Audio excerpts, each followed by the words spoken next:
Saat The First Men sedang sibuk membangun wilayah kekuasaan mereka, pasca fakta perdamaian yang berhasil disepakati dengan kaum The Children of the Forest, tidak begitu banyak masalah yang mereka hadapi, kecuali permasalahan wilayah ataupun perang dengan kaum mereka sendiri, atau begitulah yang diceritakan oleh sejarah. Dari sejarah inilah kita bisa belajar tentang apa itu The Long Night. Saat itu, ketika musim dingin tiba, yang mana itu merupakan musim dingin yang berlangsung selama satu generasi lamanya, generasi di mana anak-anak mulai terlahir, lalu tumbuh menjadi dewasa, dan dalam banyaknya kasus, mereka semua meninggal tanpa pernah sempat melihat apa itu mata air. Memang ada juga yang mengatakan, beberapa di antaranya bahkan tidak pernah melihat terangnya cahaya matahari di siang hari, dikarenakan begitu lamanya musim dingin yang turun ke dunia. Meskipun yang terakhir ini mungkin tidak lebih dari sekedar khayalan belaka. Namun, memang ada beberapa fakta yang mengatakan bahwa bencana alam ini pernah terjadi ribuan tahun yang lalu.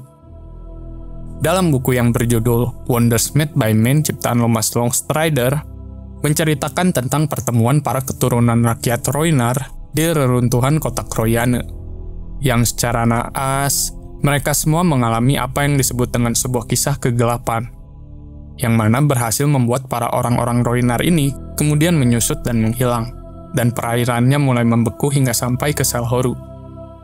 Menurut kisah-kisah ini, kembalinya matahari hanya mungkin terjadi ketika seorang pahlawan berhasil meyakinkan banyaknya anak-anak Mother of Rhoyne, dan juga dewa-dewa yang kiranya lebih rendah, seperti The Crab King dan The Old Man River, untuk mengesampingkan dulu pertengkaran mereka, dan mulai bersama-sama menyanyikan sebuah lagu rahasia yang dapat menghidupkan kembalinya hari.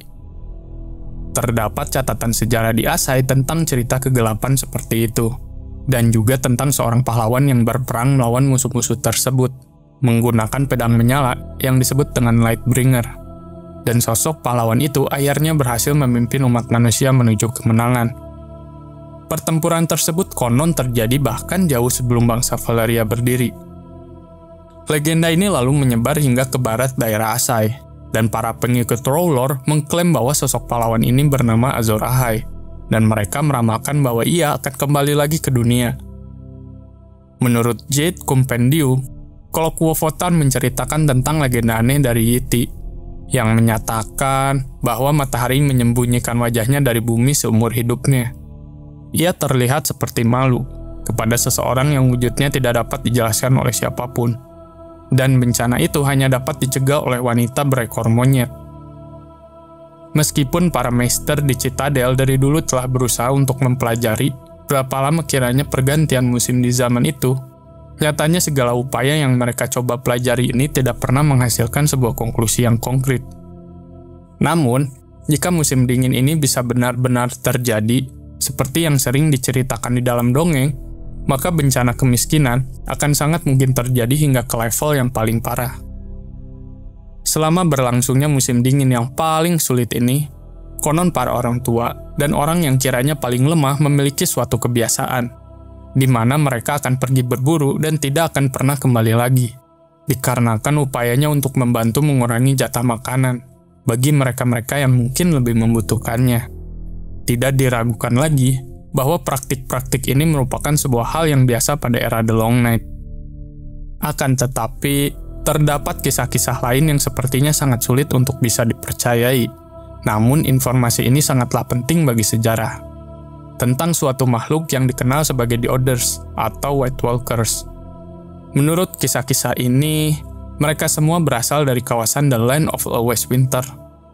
Makhluk-makhluk ini membawa musim dingin dan kegelapan secara bersamaan, dan mereka berusaha keras untuk memadamkan semua cahaya dan kehangatan yang ada di dunia. Kisah yang selanjutnya lalu mengatakan bahwa The Others ini mengendarai laba-laba es yang mengerikan dan juga kuda yang sudah mati, yang mereka semua ini dibangkitkan hanya untuk mengabdi kepada para The Others, sama seperti ketika para The Others membangkitkan orang-orang yang sudah mati, lalu mereka semua pergi berperang untuk tuannya tersebut. Bagaimana The Long Night ini bisa berakhir merupakan sebuah legenda yang sangat luar biasa. sama seperti semua kejadian di masa lalu yang kiranya sudah terjadi. Di kawasan The North, mereka semua bercerita tentang seorang pahlawan terakhir yang mencari kaum The Children of the Forest. Ketika teman-temannya malah meninggalkannya atau malah satu persatu mulai tewas. Ketika mereka sedang menghadapi seorang raksasa yang rakus, pasukan mayat hidup, dan yang terakhir para The Orders sendirilah yang akhirnya turun tangan. Sendirian ia berhasil mencapai tempat The Children of the Forest berada, meskipun ada upaya penghalangan yang dilakukan oleh para The Orders. Dan orang-orang yang menceritakan kisah ini lalu sepakat bahwa ini merupakan titik balik dari upaya perlawanan umat manusia. Setelah ditelusuri, ternyata batu obsidian atau yang disebut dengan Dragon Glass adalah kelemahan terbesar makhluk misterius ini. Bahkan benda tersebut mampu membunuhnya secara instan.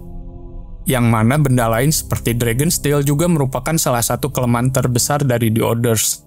Yang ternyata dalam series Game of Thrones sendiri, Dragon Steel ini sepertinya sudah pasti Valyrian Steel. The Children of the Forest dan pasukan The First Men of the Night Watch akhirnya bersatu, dan mereka semua lalu bertarung, dan berhasil memenangkan pertempuran melawan The Orders ini. Yang kelak, pertempuran ini akan dinamakan sebagai event The Battle for the Dawn. Pertempuran penting ini kemudian sukses menghancurkan rentetan musim dingin tiada akhir, dan membuat para The Orders kemudian melarikan diri jauh ke daerah yang dingin di wilayah yang paling utara. Bertahun-tahun kemudian, atau sekitar 8.000 tahun yang lalu, seperti yang tertulis di buku The True History, The Wall akhirnya dibuat untuk menjadi tembok pertahanan umat manusia. The Wall sendiri diciptakan oleh Brandon the Builder, dibantu oleh kaum raksasa, dan juga temboknya diberi sebuah mantra sihir khusus oleh kaum The Children of the Forest.